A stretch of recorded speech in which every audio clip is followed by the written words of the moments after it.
Selamat datang kembali di kuliah struktur data dan algoritma. Pada pembahasan video kali ini, kita akan mempelajari mengenai algoritma sorting. Kita akan membahas algoritma sorting yang terakhir yang dinamakan sebagai quicksort. Nah, quicksort ini sama seperti merge sort, dia menggunakan divide and conquer approach. Jadi di sini kita perlu mereview kembali mengenai algoritma rekursif, di mana di sini untuk algoritma quicksort apabila kita mau mengurutkan suatu array S, misalkan, base case-nya adalah apabila elemen di dalam S itu tinggal 0 atau 1, maka kita akan melakukan return. Nah, kasus rekursifnya adalah kita bisa pilih sembarang elemen V yang merupakan elemen dari S yang kita sebut sebagai pivot. Nah, pivot ini akan kita gunakan untuk membagi data S ke dalam dua jenis data.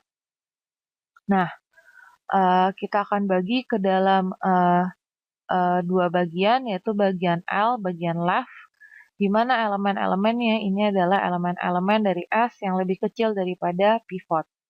Dan dan kita juga punya bagian R, yaitu bagian right, di mana elemen-elemennya merupakan elemen S yang lebih besar daripada pivot.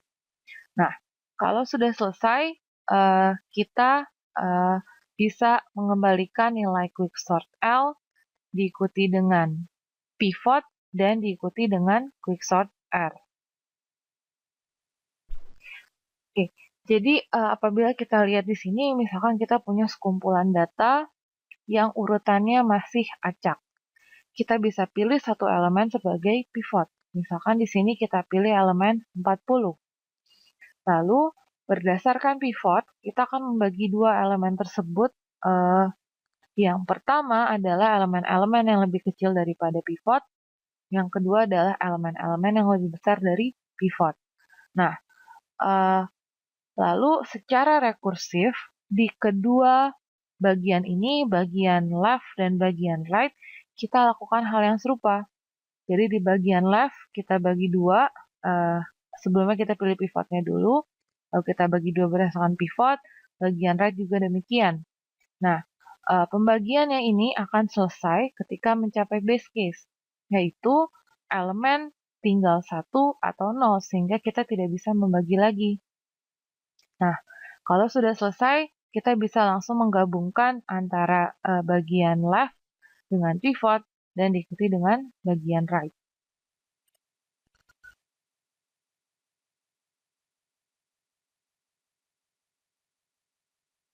Oke, bagaimana cara kita melakukan partition?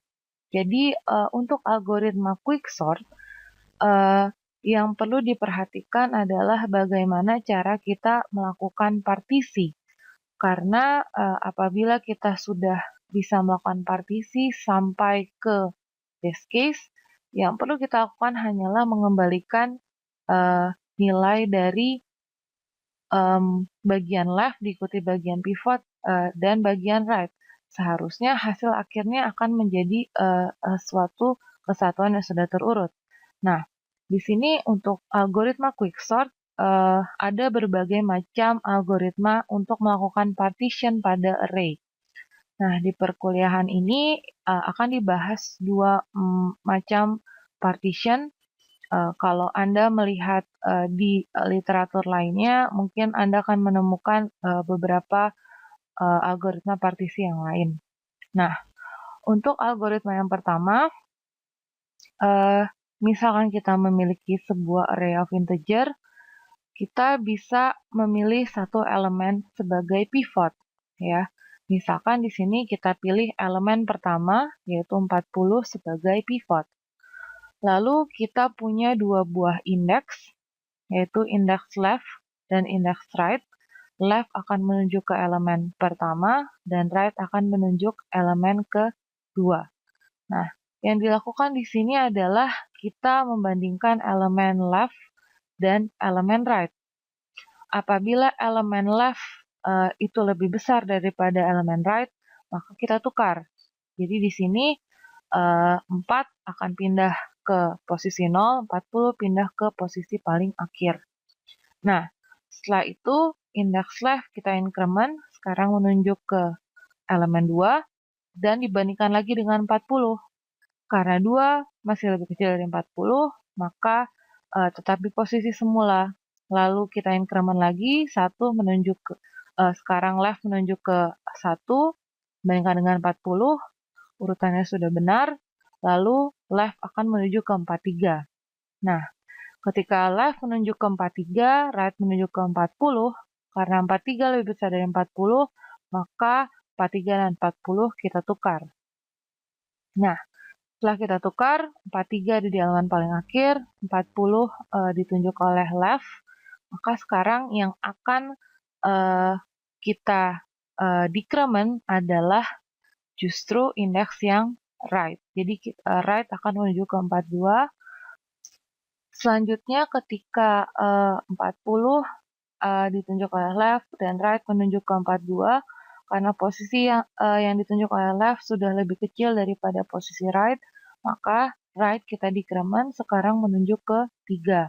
Nah, di sini 3 lebih kecil daripada 40, maka selanjutnya 3 akan ditukar dengan 40. Lalu indeks left akan kita increment dibandingkan dengan 40, lalu karena sudah tepat pada letaknya, maka left akan berjalan ke 65. 65 dibandingkan lagi dengan 40, karena 65 lebih besar, maka ditukar. Nah, yang dilakukan pada partisi terus-menerus seperti itu sampai akhirnya index left akan sama dengan index right, atau index left melebihi index right. Nah, kalau sudah hasil akhirnya harusnya semua elemen yang ada di sebelum pivot adalah elemen-elemen yang lebih kecil daripada pivot.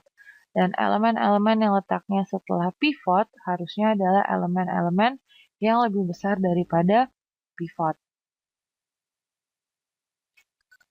Oke. Kalau kita lihat di sini secara keseluruhan, misalkan kita punya sekumpulan data array of integer, kita lakukan partisi sehingga hasilnya tadi pivot akan berada di tengah-tengah antara elemen yang lebih kecil dari pivot dan elemen yang lebih besar dari pivot. Selanjutnya, di masing-masing bagian ini, bagian kiri dan bagian kanan dilakukan hal yang serupa. Sehingga di bagian kiri, kita punya 4 sebagai pivot, di bagian kanan kita punya 58 sebagai pivot. Nah, di bagian kiri kita bagi 2 lagi elemen-elemennya. Di sini menjadi kebetulan sekali di sini elemen-elemen di bagian kiri semuanya lebih kecil dari 4, sehingga pembagiannya menjadi seperti ini. Di bagian kanan pivot tidak ada elemen sama sekali. Lalu untuk 58 akan dibagi 2 menjadi 43, 42, dan 65. Nah, seterusnya di sini di bagian kiri yang berwarna biru tua dibagi lagi, pivotnya sekarang adalah 0, yang di sini adalah 43 dan 65. Nah, 0 akan menjadi pivot dan dia akan membagi elemen-elemen menjadi minus 1 dan 1332. Nah, di sini minus 1 akan mencapai base case karena ketika kita memanggil quick sort lagi untuk minus 1, dia akan melakukan pemeriksaan. Karena elemennya tinggal 1, maka yang dilakukan dia akan mereturn nilai tersebut. Jadi dia akan mereturn minus 1 diikuti dengan pivot dan harusnya diikuti dengan elemen-elemen di sebelah kanan. Nah, di sebelah kanan masih dibagi lagi. Jadi 1 menjadi pivot, dia akan membagi elemen sama besar. Ternyata 1 ini paling kecil, maka langsung dikembalikan, elemennya tinggal 1. Sisanya akan dibagi lagi, 3 menjadi pivot, dia akan membagi elemen-elemen menjadi 2, 3, lalu di sini 2 menjadi pivot, tinggal 1, lalu tinggal di return. Setelah itu 3 menjadi pivot di sini. Di sini di bagian kanan 43 dan 65. 43 menjadi pivot, dia akan membagi 2, 42, dan elemen setelah yang lebih besar dari pivot tidak ada, maka 42 langsung dikembalikan, diikuti pivot. Di sini dia akan kembali ke pemanggilan rekursif sebelumnya. Ini di bagian kiri sudah dikembalikan, tinggal dikembalikan pivot, dan selanjutnya adalah bagian kanan. Nah, kalau kita perhatikan dengan algoritma demikian, ketika kita mengembalikan nilai dari base case, otomatis elemen-elemennya sudah langsung terurut. Karena apa? Karena di setiap kali kita melakukan iterasi, kita akan membagi suatu data ke dalam 2 bagian, di mana bagian yang awal akan merupakan elemen-elemen yang paling kecil, yang lebih kecil daripada pivot, dan bagian setengah bagian akhir adalah elemen-elemen yang lebih besar dari pivot. Sehingga ketika kita sudah sampai di base case masing-masing, dia akan mengembalikan elemen yang kalau digabungkan akan menjadi suatu data yang sudah terurut.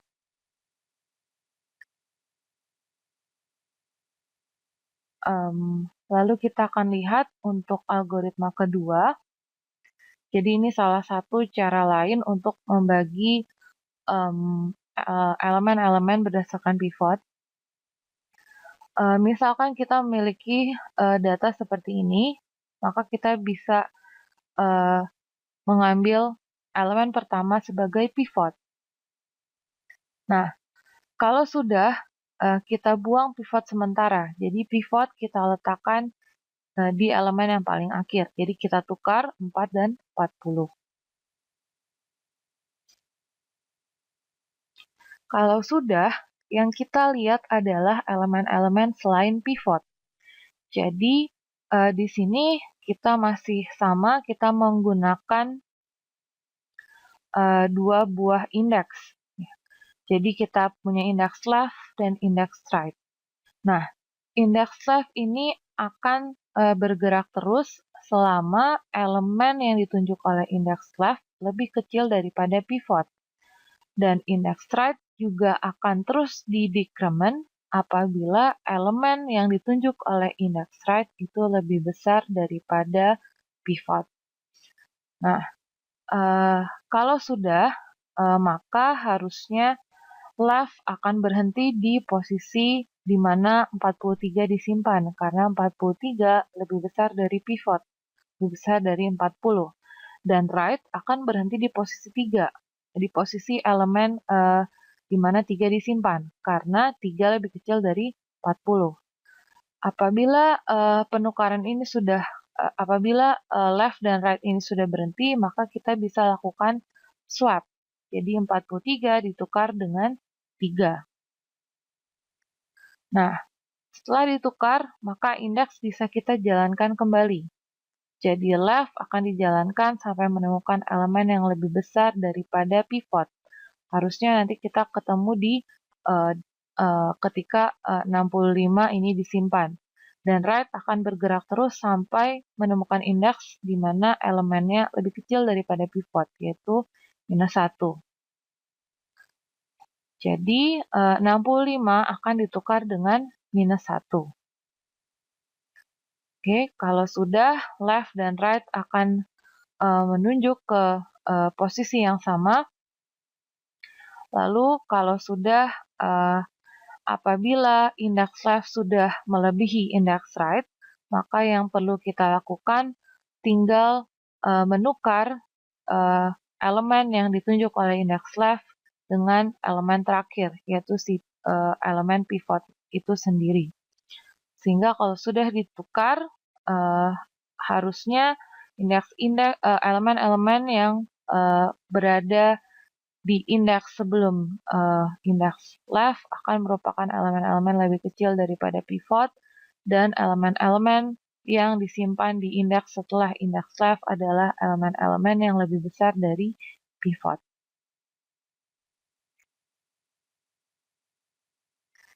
Kalau sudah selesai, maka di bagian left kita lakukan sorting secara rekursif, kita lakukan hal yang sama, di bagian right juga demikian.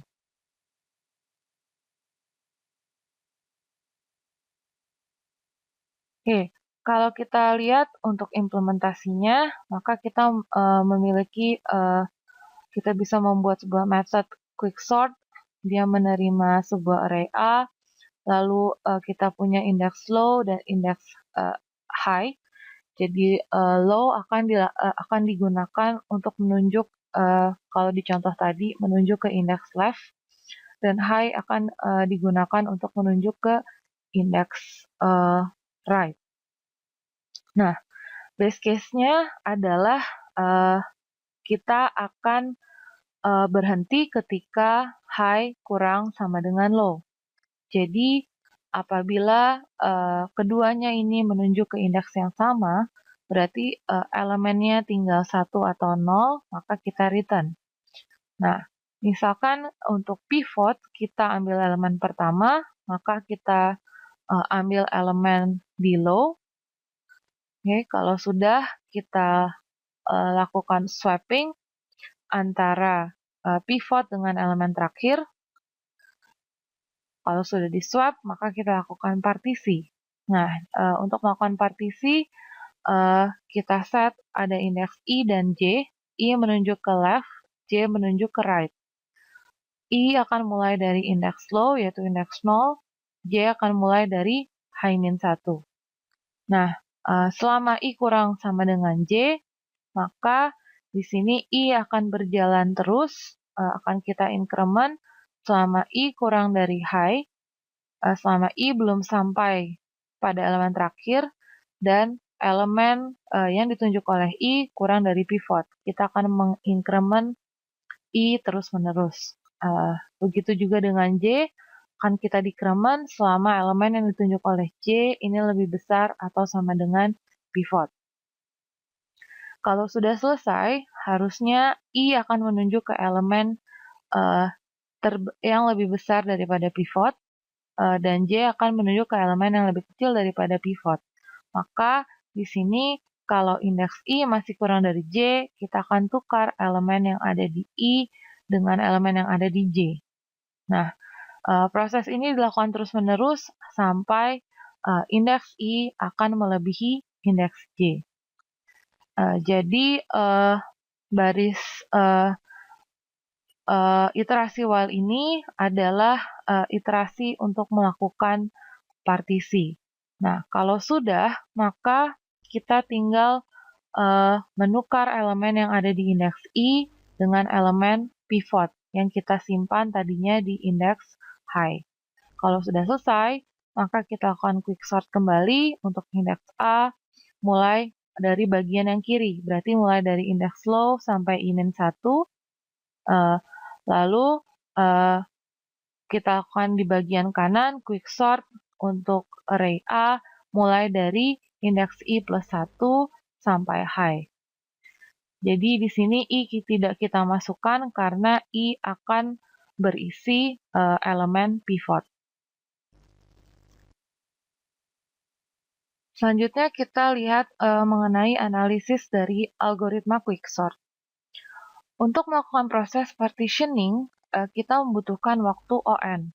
Karena kalau kita lihat di algoritma pertama maupun algoritma kedua, sebenarnya yang kita lakukan adalah kita mengunjungi satu persatu elemennya dengan menggunakan dua buah indeks, indeks left dan indeks right, di mana total data yang kita proses untuk sebuah partitioning itu membutuhkan waktu ON.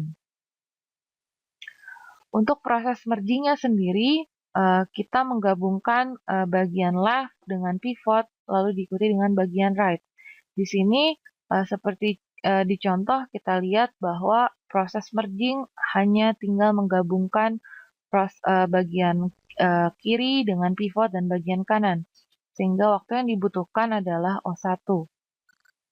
Nah, untuk setiap recursive call-nya sendiri, setiap kali kita melakukan pemanggilan quicksort, sebenarnya ketika kita misalkan kita bagi dua left dan right, maka di bagian left kita panggil quicksort kembali, maka di sana yang dilakukan adalah partitioning kembali. Sehingga untuk setiap kali recursive call, maka algoritma quicksort ini butuh waktu ON yang sudah merupakan gabungan antara partitioning bagian kiri dan partitioning bagian kanan. Nah, sekarang pertanyaannya adalah berapa kali recursive call dibutuhkan untuk mensort sebuah array? Nah, kalau kita lihat di contoh sebelumnya, maka berapa kali recursive call diperlukan ini sebenarnya bergantung pada pivot. Sebenarnya untuk pivot yang ideal, kita menginginkan supaya pivot tersebut dapat membagi data menjadi dua bagian yang sama besar. Sehingga berapa kali data perlu dibagi sampai dia menuju ke base case, itu bentuknya akan mirip seperti merge sort, yaitu dia akan membutuhkan log n. Tapi kasus terburuknya adalah ketika kita memiliki data dan kita memilih pivot di mana pivot tersebut merupakan elemen yang paling besar ataupun elemen yang paling kecil dari data tersebut. Jadi kalau kita lihat di contoh sebelumnya, jadi di sini misalkan di sini untuk bagian array kiri ini ketika kita panggil quicksort kembali dengan pivot adalah 4, maka dia hanya membagi data tersebut sebenarnya tidak terbagi karena semua elemen itu lebih kecil daripada pivot. Sehingga kalau kasusnya setiap kali kita melakukan partitioning di mana pivot yang kita pilih selalu elemen yang terbesar ataupun elemen yang terkecil, pembagiannya tidak akan menjadi sama rata. Bahkan pembagiannya menjadi jumlah data dikurang 1, yaitu pivot itu tersendiri. Sehingga recursive call-nya bisa worst case-nya adalah sebanyak ON, bukan lagi O log N. Karena sebagai contoh, misalkan kita bayangkan kita memiliki sekumpulan data di mana data tersebut terurut dari kecil ke besar, lalu kita selalu mengambil elemen pertama sebagai pivot. Maka otomatis ketika kita melakukan partitioning, elemen sisanya akan selalu ada di bagian kedua dari pivot. Elemen selain pivot, semua elemen akan menjadi elemen di sebelah kanan. Sehingga kita perlu melakukan partitioning sebanyak elemen yang ada di data tersebut. Sehingga untuk worst case dari quicksort ini adalah kalau recursive call-nya butuh waktu ON. Jadi kita bisa lihat di sini pivot berperan sangat penting. Dia bisa menjadikan kasusnya menjadi base case, yaitu ON log n, apabila pivot bisa membagi data menjadi dua bagian yang sama besar, ataupun dia bisa membuat algoritma ini ke dalam kasus worst case, yaitu recursive call-nya sebanyak ON, sehingga waktunya adalah ON dikali setiap recursive call dia butuh waktu ON juga, menjadi ON kuadrat. Nah, bagaimana cara kita bisa memilih pivot? Pivot yang ideal adalah kalau kita bisa mengambil elemen yang merupakan median dari data. Namun hal ini sulit dilakukan. Karena mau tidak mau kalau kita mau cari median, kita harus mencari elemen tengah terlebih dahulu. Nah, ada beberapa pilihan untuk memilih pivot. Bisa kita pilih elemen yang pertama, seperti di contoh tadi, elemen terakhir, elemen di tengah-tengah, ataupun median dari ketiga elemen tersebut. Jadi kita telah membahas 6 buah algoritma sorting. bubble sort, insertion sort, selection sort, shell sort, merge sort, dan quick sort. Nah, semua algoritma yang telah kita lihat di contoh itu melakukan pengurutan terhadap data integer. Nah, bagaimana apabila kita mau mengurutkan data berupa string atau berupa objek, misalkan data mahasiswa ataupun CD? Apakah kita perlu membuat method untuk setiap kelas? Tentunya tidak. Jadi, agar objek itu bisa di-sort seperti uh, telah dibahas di video pembahasan topik sorting yang pertama, kita harus membuat objek yang ingin kita urutkan itu agar objek tersebut bisa dibandingkan. Jadi kita salah satu solusinya kita bisa menggunakan objek yang bersifat comparable. Jadi kita bisa saja objek yang mau kita urutkan kita buat supaya kelas dari objek tersebut mengextend sifat generik dari comparable supaya dia bisa dibandingkan. Jadi kita bisa mengimplementasikan method compare to di dalam kelas objek yang ingin kita urutkan. Jadi kalau kita ulang kembali, kalau kita membuat sebuah kelas yang mengextend comparable, kita perlu membuatkan method compare to-nya, lalu di dalam compare to ini tentunya dia akan mengembalikan sebuah integer, di mana kalau integernya bernilai kurang dari 0, maka objek this yang memanggil method compare to, artinya dia lebih kecil dari parameter yang dikirimkan, parameter objek yang dikirimkan. Kalau 0 berarti objek this sama dengan parameter OB. Kalau lebih besar dari 0, maka objek this itu secara objek lebih besar daripada parameter OB. Demikian pembahasan kita mengenai algoritma pengurutan. Kita telah membahas 6 buah algoritma pengurutan, di mana di masing-masing pembahasan kita sudah melihat ide, lalu contoh eksekusi, dan juga contoh implementasinya.